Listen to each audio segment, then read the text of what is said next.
Buenas tardes a todos. Me gustó el entusiasmo. Solamente un par está entusiasmado. Les voy a pedir que abran sus Biblias en Mateo capítulo 8, versículos del 28 al 34. Mateo capítulo 8, versículos del 28 al 34. Y mientras abren sus Biblias, recordarles que estamos predicando en nuestra serie en Mateo. Estamos intentando ir capítulo por capítulo. Y estamos en medio de nuestra serie, en una serie de historias, valga la redundancia, de milagros que Jesús hace. Pero estos no son milagros cualquiera, milagros sin propósito. Son milagros que quieren mostrar algo de Cristo.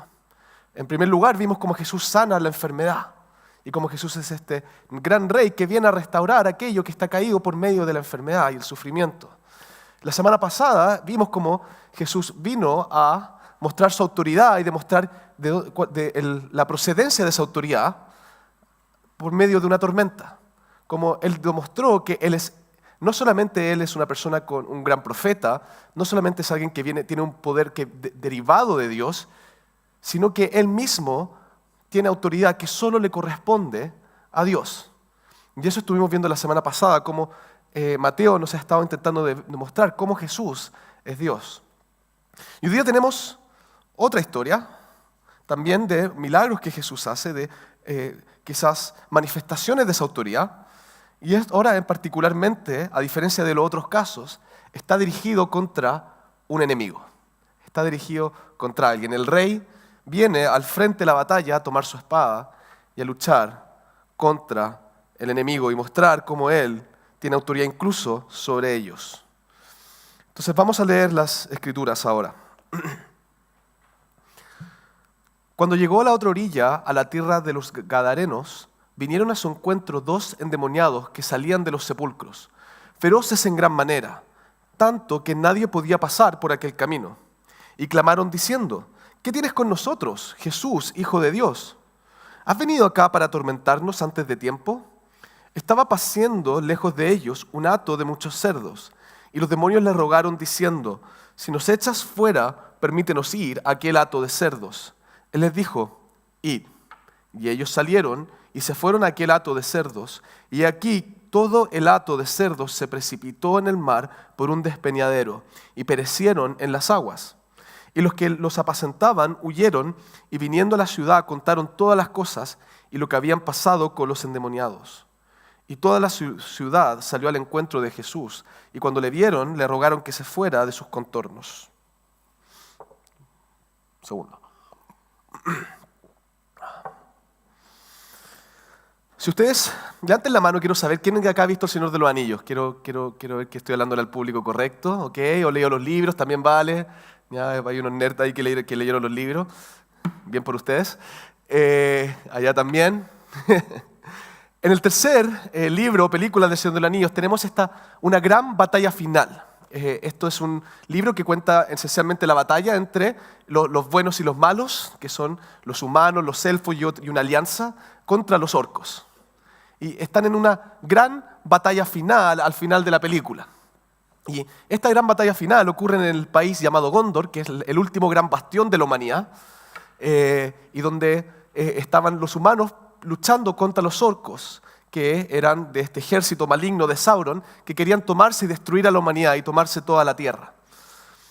Es interesante en esto porque nosotros vemos en esta batalla que los humanos estaban prácticamente perdidos y derrotados. Estaban los orcos con sus grandes generales, tenían dragones, estaban pasándoles por encima. Incluso algunos humanos traidores también estaban luchando con los orcos. Pero en el momento en que la batalla parecía más perdida, momento en que parecía que la humanidad no tenía cómo sostener la línea en contra de los orcos, pasa algo extraordinario. Sucede que en esta película que se llama El Retorno del Rey, hay algo de correlación con nuestro pasaje acá, El Retorno del Rey, el rey de Gondor, el rey legítimo de Gondor, no estaba sentado en el trono, pero era el rey legítimo de Gondor, antes de ir a la batalla, había ido a reclutar un ejército de fantasmas. Y como ejército de fantasmas, si yo tomo una espada y le intento de pegar, la espada les pasaba, entonces no había forma de dañarlos. En dos palabras son un ejército imposible de vencer. Y este rey llega cuando la batalla parecía perdida, junto con este ejército de fantasmas, volviendo a reclamar su tierra y completamente destruye a los orcos, al punto que los orcos parecen incluso un poco patéticos. O sea, de hecho, cuando uno ve la película es un poco anticlimático, porque está esta gran batalla, está acabando, parece que van a perder y en 2 segundos llegan todos los fantasmas y los matan a todos en la siguiente escena. Creo que la batalla no dura después más de 2 minutos. ¿Por qué les cuento esta historia? Además de porque me gusta mucho Señor de los Anillos. La razón que les cuento esta historia es porque algo así es lo que vemos acá. Nosotros tenemos a Jesús, que es este rey legítimo, como hemos venido presentando en Mateo, viniendo a la tierra a reclamar su trono, a reclamar y a instaurar su reino. Y en eso que viene Él a instaurar su reino, Él viene también a luchar contra un enemigo, porque existe un enemigo. Y vamos a ver que estos no son una historia de 2 ejércitos simétricos. Jesús es un rey invencible que va a derrotar al enemigo por siempre. Cuando todo parece perdido, ahí es cuando Jesús entra y restaura aquello que parecía imposible de restaurar. Y vamos a ver 3 puntos particulares en nuestra historia, 3 puntos en específico. En primer lugar, vamos a identificar cuál es nuestro enemigo. Vamos a identificar cuál es el objetivo del enemigo. Ese es el primer punto. ¿Cuál es nuestro enemigo? Porque existe un enemigo y este pasaje nos habla de un enemigo. En segundo lugar, vamos a ver cuál es la fortaleza y el poder de nuestro rey que nos lidera en la batalla. Y cómo esa autoridad es desplegada en contra de ese enemigo. Y en tercer lugar, vamos a ver cómo nosotros, junto con nuestro rey, adquirimos esa victoria. Entonces vamos ahora a nuestro pasaje. Leamos el versículo 28 nuevamente. Cuando llegó a la otra orilla, a la tierra de los Gadarenos, vinieron a su encuentro 2 endemoniados que salían de los sepulcros, feroces en gran manera, tanto que nadie podía pasar por aquel camino. Tenemos que detenernos en la imagen de los endemoniados antes de seguir, para realmente entender qué es lo que estaba pasando acá. Y vamos a analizar ahora todos los detalles que vemos. En primer lugar, tenemos que los demonios ocurren, los endemoniados, estos demonios están en una tierra de gentiles. La región de los Gadarenos está al otro lado del mar de Galilea. Recuerden que en nuestra historia se habían subido a este barco, habían cruzado el mar o el lago de Galilea y ahora están llegando a una tierra donde ya no son judíos, son gentiles, son aquellos que no eran parte del pueblo de Dios. Y esto es relevante de tener en cuenta porque tenemos que tomar en consideración el hecho de que la luz de Dios en el Antiguo Testamento estaba reservada ¿para quién? Para judíos. Entonces no es sorprendente que cuando Jesús da un pie en tierra donde no estaba la luz de Dios, se encuentra con escenas como estas. Entonces está mostrando un poco, esta es la tierra y el terreno del enemigo. Es como aquellos que conocen Señor de los Anillos, no voy a indagar más, como que Jesús estuviera entrando a Mordor y poniendo pie en Mordor, que es donde está la tierra enemiga. Y lo primero que se encuentra entonces son estos 2 endemoniados. Y lo primero que nos comenta este pasaje es el hecho que cuando Jesús entra en esta zona y estas 2 personas endemoniadas aparecen, dice que estaban afuera ¿de dónde? Afuera de las catacumbas o de los sepulcros. Y tenemos que entender esto ahora desde una perspectiva judía, porque esto es importante. La muerte para los judíos era algo tremendamente impuro. Por ejemplo, si yo voy y uno de ustedes se muere y yo voy y lo toco, espero que no se mueran, pero voy y los toco, ¿qué va a pasar conmigo en el Antiguo Testamento? Yo hubiese tenido que retirarme, no tocar a nadie, cualquier persona que a mí me toque queda impura, y tenía que pasar un tiempo y hacer un rito que tiene que ver con cenizas de una vaca, mezclarlas con agua, limpiarme con eso, y después de eso recién puedo volver a entrar, a estar con el pueblo de Israel. Y hay que tomar en cuenta porque lo que nos quiere mostrar este texto de los endemoniados es que son tremendamente impuros. no solamente tienen demonios dentro de ellos, sino que están viviendo en un cementerio, donde están los muertos, donde está toda la impureza. Y más profundamente, donde está todo el efecto del pecado. Porque el efecto del pecado, ¿qué es? La paga del pecado es muerte. Si comen de este fruto, ciertamente morirán. Entonces, es una imagen, por lo menos desde una perspectiva judía, tremendamente impura. Básicamente, no se acerquen a mí, no me toquen, si es que uno ve algo así. Sabemos que estos hombres vivían ahí. De hecho, esto lo sabemos por el relato en el Lucas 8. Y no solamente vivían ahí, sino que ellos guardaban, eran agresivos y no dejaban que nadie entrara y nadie pasara por el camino cercano. De hecho, nosotros sabemos por el relato de Lucas capítulo 8 que los encadenaban para que no salieran y eran capaces de romper las cadenas. Entonces, eran hombres completamente agresivos y animalescos. De hecho, son descritos acá como fieros.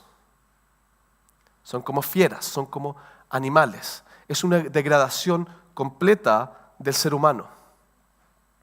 Déjenme ir un paso más allá. También sabemos por el relato en Lucas 8 nuevamente, que no era solamente que tenían un demonio dentro de ellos. En Lucas 8, cuando les preguntan a los demonios, o sea, ¿cómo te llamas tú? Ellos dicen, somos legión, porque somos muchos.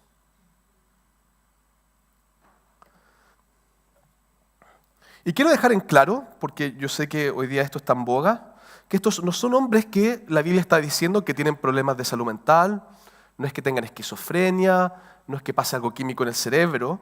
La Biblia en este caso, sin demedro que esos casos puedan existir, y no estoy diciendo que eso es lo que esté pasando a las personas con esquizofrenia, pero está claramente hablando de hombres que han sido poseídos por demonios.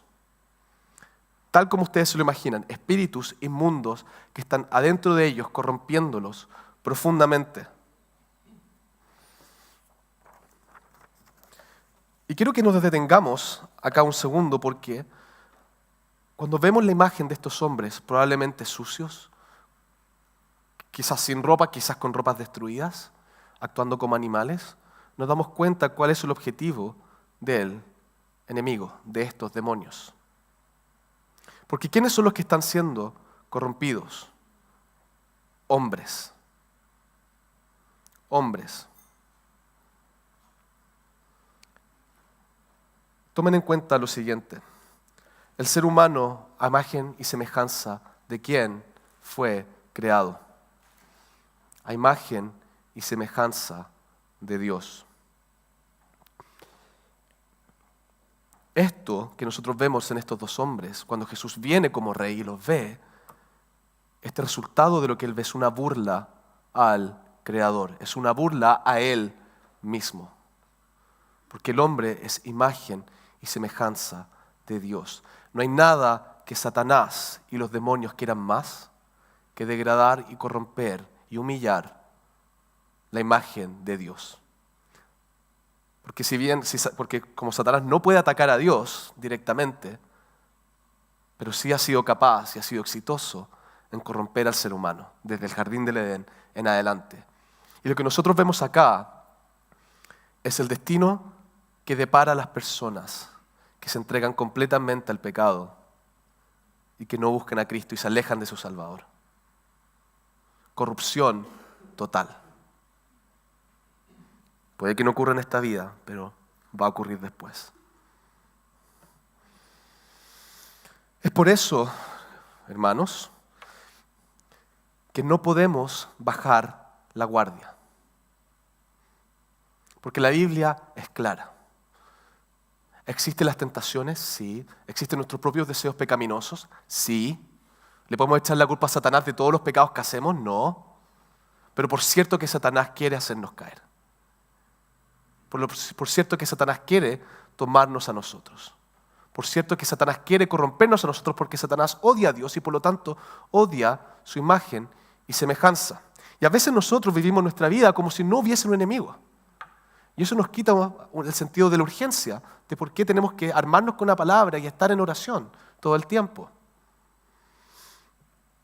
Hay una película que se llama Los sospechosos de siempre, no les voy a preguntar si la han visto o no, pero durante esta película hay una frase famosa que está basado en un autor más antiguo, que dice lo siguiente: el mejor truco que el Satanás o el diablo ha podido hacerle a la humanidad es convencerla de que no existe. Lo triste es que a veces nosotros como cristianos caminamos como si Satanás no existiera, como si él no estuviera intentando de hacernos tropezar. Sí les quiero animar en lo siguiente. Esta es una imagen que nos da mucho miedo, que nos preguntamos qué pasa con la actividad de los demonios hoy día. No voy a entrar en ese debate, no es mi intención hacerlo, pero sí les voy a decir por lo menos lo siguiente, independiente de lo que ustedes piensen. Si ustedes están con el Espíritu Santo, no pueden ser poseídos por un demonio, porque el Espíritu Santo es más poderoso y vamos a ver de eso un poco. Pero esto es algo que sucede cuando alguien cae en lo más profundo de la degradación. Porque ustedes creen que estos hombres iban caminando su vida derechamente, buscando a Dios, buscando las cosas de Dios. O probablemente eran hombres que estaban buscando justamente lo que encontraron. No solamente acá tenemos la degradación de Satanás, que causó a estos hombres, pero también la degradación que los propios hombres se causan a sí mismos, la cual es completa. Por eso Romanos capítulo 1, versículo 28 dice: y como ellos no aprobaron tener en cuenta a Dios, Dios los entregó a una mente reprobada para hacer cosas que no convienen. Existe un nivel especial de oscuridad que estos dos hombres tuvieron que haber llegado para estar donde están. Si Dios permitiera que la humanidad sea completamente entregada al pecado, esto sería el resultado. Hermanos, esta es una pequeña imagen del infierno. Por eso medita en la palabra. Por eso ármate en la oración. No vaya a ser, como dijimos otras veces, que el enemigo pueda demostrar que realmente no estabas en Cristo.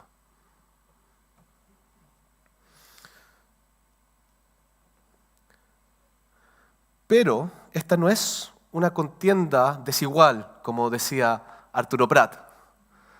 Acá no tenemos a dos enemigos, esto no es el yin y el yang. No son dos fuerzas opuestas iguales. No es karma, que si algo malo sucede, tiene que suceder algo bueno y todo tiene que estar en equilibrio. No es Star Wars, no es el lado bueno de la fuerza, el lado malo de la fuerza y todo tiene que equilibrarse eventualmente. Y esto nosotros lo vemos de entrada. Porque quiero que noten algo que es un tanto irrisorio. Leamos el versículo 29. Y clamaron diciendo: que tienes con nosotros, Jesús, Hijo de Dios. ¿Has venido acá para atormentarnos antes de tiempo? Y esto es irrisorio porque hasta ahora Mateo ha estado intentando demostrarnos que Jesús no es como cualquier otro hombre. Desde la genealogía y como su nacimiento desde la genealogía intenta mostrarnos cómo Jesús es esta simiente de Abraham y de David. Intenta demostrarnos incluso en su nacimiento de una mujer virgen cómo él va cumpliendo con las profecías. Pero va mucho más allá, porque ¿qué tenemos después? En el capítulo 4. Tenemos a Jesús que logró hacer lo que ningún otro hombre logró hacer antes, que era resistir la tentación de Satanás y vencer a Satanás. Después él enseña en el Sermón del Monte, los capítulos del 5 al 7, enseña con la autoridad que sobrepasa y excede a lo de los escribas y fariseos. Una autoridad que parece que solo le corresponde a Dios. Y más claramente, como hemos visto las últimas semanas, hemos visto con los milagros que Jesús hace una y otra vez que su autoridad solo le puede corresponder a Dios. Pero ¿saben lo increíble? Que hasta ahora nadie ha entendido quién es realmente Jesús. Y de hecho quiero que leamos rápidamente el versículo 27, que es nuestro pasaje anterior. ¿Cómo termina? Dice: ¿qué hombre es este que aun los vientos y el mar lo obedecen? Esos fueron los discípulos de Jesús después de que calmó las aguas en la tormenta. Ahora, yo me imagino que los discípulos estaban a esa altura empezando a poner las piezas, pero claramente aún no entendían. Y uno hubiese esperado como lector que los primeros en reconocer a Jesús como el Mesías, como el Hijo de Dios, como Dios encarnado, hubiésemos esperado que ellos hubiesen sido los más cercanos a Él, aquellos que Él estaba discipulando. Pero lo interesante es que acá lo únicos que han confesado ahora son los demonios. Miren lo que dicen. Y clamaron diciendo que tienes con nosotros Jesús, Hijo de Dios. ¿No es increíble que son los demonios antes que los propios discípulos que nos muestra Mateo que reconocen a Jesús como Hijo de Dios? Déjeme otro detalle respecto a esto. Solamente hay una otra persona que ha llamado a Jesús como Hijo de Dios antes. No sé si recuerdan quién. Capítulo 4, Satanás. Si tú eres el Hijo de Dios. Un poco las cosas dadas vuelta acá, porque son los demonios y Satanás los primeros en reconocer y los únicos hasta ahora que han reconocido a Jesús como el Hijo de Dios, el cual es un título divino. Pero ellos, a diferencia de como nosotros lo hacemos hoy, como hijos de Dios, ellos no lo hacen con alegría, con gozo, lo hacen lleno de pavor. ¿Qué tienes contra nosotros, Jesús, Hijo de Dios? Y no es solamente que Jesús vino y se vino a enfrentar a ellos. Ellos salieron a su encuentro porque saben que no hay dónde esconderse. Ellos, los demonios y Satanás, reconocen a su enemigo. Y reconocen la superioridad de su enemigo. Y se rinden de inmediato. No hay resistencia, no hay pelea, solamente hay concesión. Es como si a mí me dijeran que tuviera que pelear contra Mike Tyson. Mike Tyson no tendría por dónde. Pero así de desigual es esta batalla. Y los demonios ya están en el ring, y Jesús, Dios encarnado, ya está en el ring. Cuando entró en el mundo, se metió en el ring, y el resultado es solo uno. Y ellos saben que les queda poco. Y esto quiero que ustedes tengan claro esta tarde. Si bien tenemos un enemigo, y si bien el enemigo es real, y si bien tenemos que armarnos en contra del enemigo y prepararnos en contra del enemigo, Jesucristo, nuestro Señor, es muchísimo más poderoso que nuestro enemigo. Esto no es algo que, el hecho de que tengamos un enemigo no es algo que debiera traernos temor, solamente debiera ponernos en alerta y debiera traernos en más dependencia de Jesús, porque los propios demonios reconocen que Jesús es Dios. Y para nosotros Jesús es el que va delante de nuestro, liderando la batalla. Y apenas Él entra, la batalla finalice. Miren, y vamos a saltar acá un poquito, miren el versículo 32. Él les dijo, id, y ellos salieron. Les dijo, id, y ellos salieron. Y ya antes, en el versículo 31, ellos habían rogado a Jesús que por favor los dejara ir. Fue con permiso. No podían ni siquiera salir a los cerdos sin permiso. La autoridad, el patrón de la autoridad de Jesús, al igual que los milagros anteriores, se repite. Jesús hace una ceremonia, un rito. ¿Recuerdan cuando el centurión decía, yo soy un hombre con autoridad, yo si a mi siervo le digo, anda, él va, y viene, él viene? Eso es lo que Jesús está haciendo. Él es el jefe. Al demonio incluso los demonios están bajo su autoridad. Entonces nosotros nuevamente nos tenemos que hacer la siguiente pregunta. ¿Quién es este hombre? quién es Jesús. Porque tenemos otro caso en el Antiguo Testamento, un solo otro caso, en que vemos a Satanás pidiendo permiso. Job capítulo 1, donde Satanás se presenta frente a Dios y le tiene que pedir permiso para atacar a Job. Y solamente lo hace porque Dios le da permiso. ¿Se dan cuenta de lo que está haciendo Mateo y nos está mostrando? Nuevamente nos está diciendo que Jesús es Dios. Y en el pasaje anterior era el Jesús creador, autoridad sobre la creación, y ahora tenemos al Jesús vencedor, al Jesús guerrero, al Jesús rey que lidera la batalla. Él también es Dios en medio de la batalla. Por eso es Jehová, el Señor de los ejércitos. Eso es lo que nos está mostrando esto de Jesús. Quizás tú sientes el asedio del enemigo. Quizás tu vida está llena de tentaciones, llena de piedras de tropiezo. Quizás crees que estás perdiendo esa batalla, pero cuando la batalla parezca perdida, sabemos quién es que nos protege y quién lo va a doblegar. Y nuestra evidencia de esto es la gran y definitiva derrota que Jesús le propinó al enemigo en la cruz. Porque la principal arma de Satanás era el pecado y la muerte. Pero ambos fueron derrotados irremediablemente en la cruz. Esto es solo un anticipo de la gran derrota que Jesús les va a propinar en su muerte. Porque con Él la victoria ya es nuestra. Nuestro enemigo está activo y está asediando, pero ya está vencido. Por eso en Cristo somos más que vencedores. Porque si bien el enemigo intenta hacernos caer, sabemos el resultado final. Están solamente dispersos hasta que llegue la hora en que Jesús venga y los juzgue para siempre. Pero tenemos que entender, ahora viendo nuestra historia, vamos a ver cómo es que nosotros debemos ser parte de esta victoria. Cómo es que nosotros somos parte de la victoria de Cristo.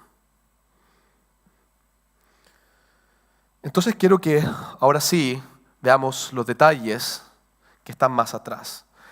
En el versículo 30 vemos que estaba paciendo lejos de ellos un hato de muchos cerdos. Y los demonios le rogaron diciendo, si nos echas fuera, permítenos ir a aquel hato de cerdos. Algunas cosas respecto a los cerdos. Los cerdos también son animales impuros. No lo mencioné antes, pero lo menciono ahora. También son animales impuros. Y por eso es una gran humillación para los demonios ir a los cerdos. Pero más allá de que sea tremendamente impuro, era impuro para los judíos, no necesariamente para los gadarenos. Y vean ustedes cuál es la reacción que tienen los gadarenos. Ellos corren, los que estaban apacentando los cerdos, y van a la ciudad cuando esto sucede. En eso dice el versículo 33, y los que los apacentaban huyeron y viniendo a la ciudad contaron todas las cosas y lo que había pasado con los endemoniados. Y esto es una reacción normal, porque obviamente son sus cerdos, su sustento económico, su comida, y ellos no están yendo de vuelta a solamente decirles, miren lo que pasó, esto fue genial, sino más bien es una advertencia. Viene un hombre que viene a destruirnos. ¿Y qué es lo que hacen la ciudad en el versículo 34? Y toda la ciudad salió al encuentro de Jesús y cuando le vieron, le rogaron que se fuera de sus contornos. No nos preocupemos de que habían dos personas que estaban completamente corrompidas y destruidas por el pecado y que fueron restauradas. No nos preguntemos nosotros, ¿el poder de este hombre viene por nosotros, contra nosotros? ¿A qué viene? Lo único que ellos vieron fue una inconveniencia para sus vidas, una amenaza para su estilo de vida.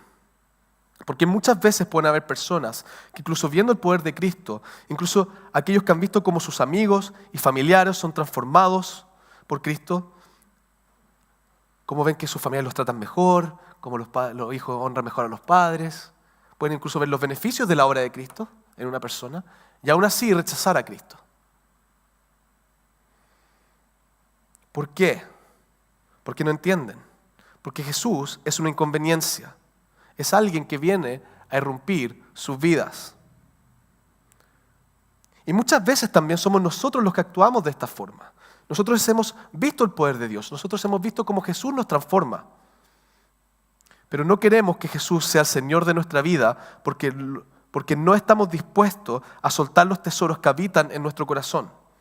No nos damos cuenta que lo que Jesús ofrece es superior a cualquier otra cosa a la que podamos aspirar. Y actuamos como los gadarenos, pidiéndole a Jesús que se aparte del contorno de nuestras vidas. ¿Cuáles son esas áreas en tu vida en las cuales tú le estás diciendo a Jesús, sal de nuestros contornos? Sal de mis contornos. ¿Ese pecado regalón? ¿Esa área de tu vida que no has querido entregar al Señor? ¿Que esas son tus disciplinas espirituales? Pero Jesús viene por todo. Pero tenemos un contraste acá en la reacción que tenemos después de Cristo, que tenemos después de que Cristo hace esto, que es lo que nosotros vemos en el Evangelio de Lucas y Marcos. Porque si bien Mateo no nos dice nada respecto a los endemoniados, los otros evangelios nos muestra cómo los endemoniados, ¿qué salen a hacer? Salen a anunciar a Cristo a todas las ciudades de ese lado del mar de Galilea. ¿Por qué? ¿Cuál es la diferencia? Porque a diferencia de los ciudadanos gadarenos, sus vidas fueron transformadas. Ellos eran hombres que estaban en lo más profundo de la corrupción. Son las últimas personas que ustedes pensarían que serían restauradas. Entonces, como ellos eran aquellos que estaban más bajos, al mismo tiempo, como ellos fueron elevados y purificados, son los que recorrieron más distancia para estar arriba. En otras palabras, son los que han recibido más gracia.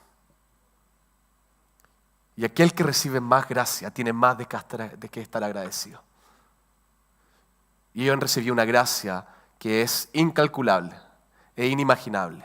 Porque no es solamente que los demonios fueron expulsados y quedaron así, como estaban antes, sino que la imagen y semejanza de Dios fue restaurada incluso para la eternidad. Es decir, ser restaurada como era antes de la caída. Ellos tienen vida nueva en Cristo. Y por eso anuncian a Cristo y tienen vidas transformadas. Y hermanos, esos tenemos que ser nosotros. Todos, cada uno de ustedes sabe de dónde Cristo lo sacó. Yo no sé cuál era ese hoyo profundo en tu vida. Yo no sé cuál era el nivel de tu corrupción. Pero por cierto que había corrupción. Pero por cierto que había un hoyo profundo. Pero por cierto que a ti te esperaba una muerte eterna. Y por cierto que Jesús te salvó, mostró tu gracia. Y asimismo Él mostró su gracia a estos hombres, asimismo Él te mostró su gracia a ti. Y asimismo tienes que estar agradecido y anunciar el nombre de Cristo como estos hombres lo hicieron. No seas como los ciudadanos gadarenos, sé como los 2 hombres en el sepulcro. Porque ellos recibieron la gracia y respondieron conforme a la gracia que habían recibido.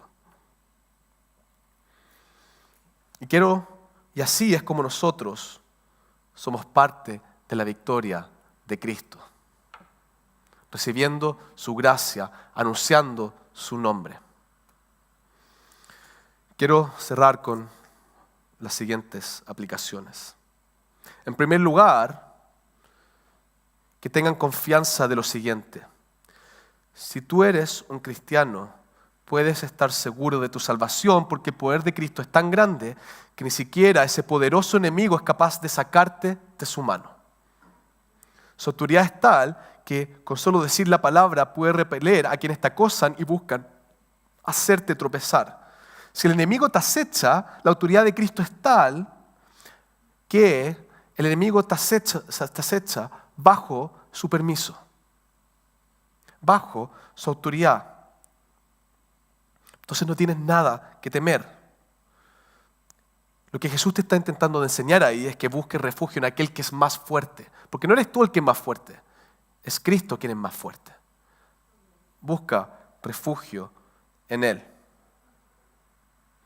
En segundo lugar, quiero que tengas la confianza de que la predicación del Evangelio no es vana. El compartir tu fe nunca va a ser en vano. Estoy seguro que muchos de ustedes conocen a personas que están terriblemente perdidas. Estoy seguro que si yo le hiciera poner una lista, te pondrían quiénes son estas personas que yo creo que jamás van a llegar a Cristo.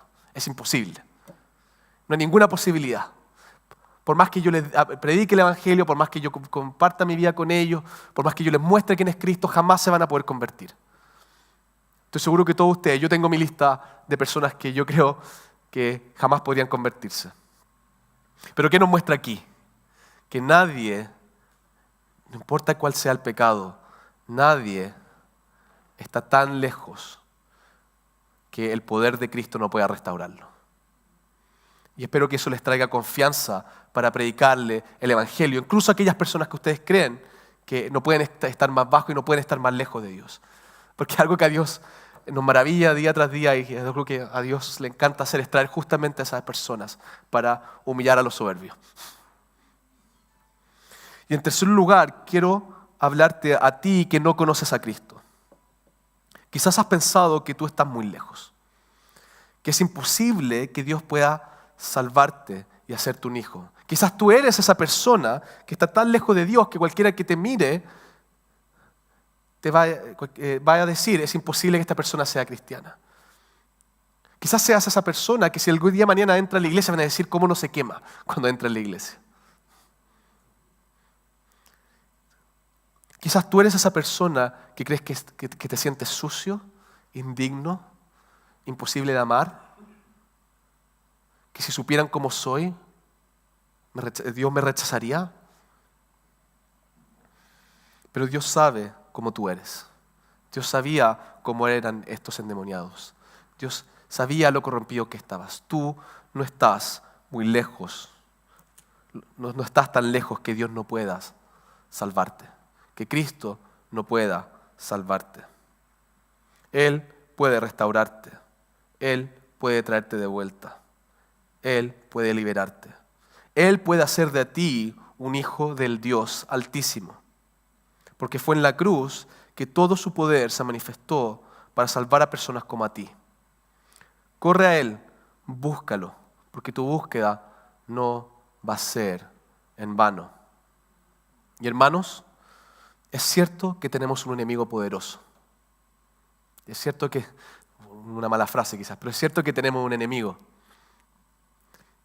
Pero también es cierto que tenemos un rey que da la batalla al frente nuestro y que tiene autoridad incluso sobre nuestros enemigos. Y también es cierto que nosotros, junto con Él, somos victoriosos porque hemos recibido más gracia, porque también conocemos de dónde Él nos sacó. Démosle gloria a Dios por eso. Oremos.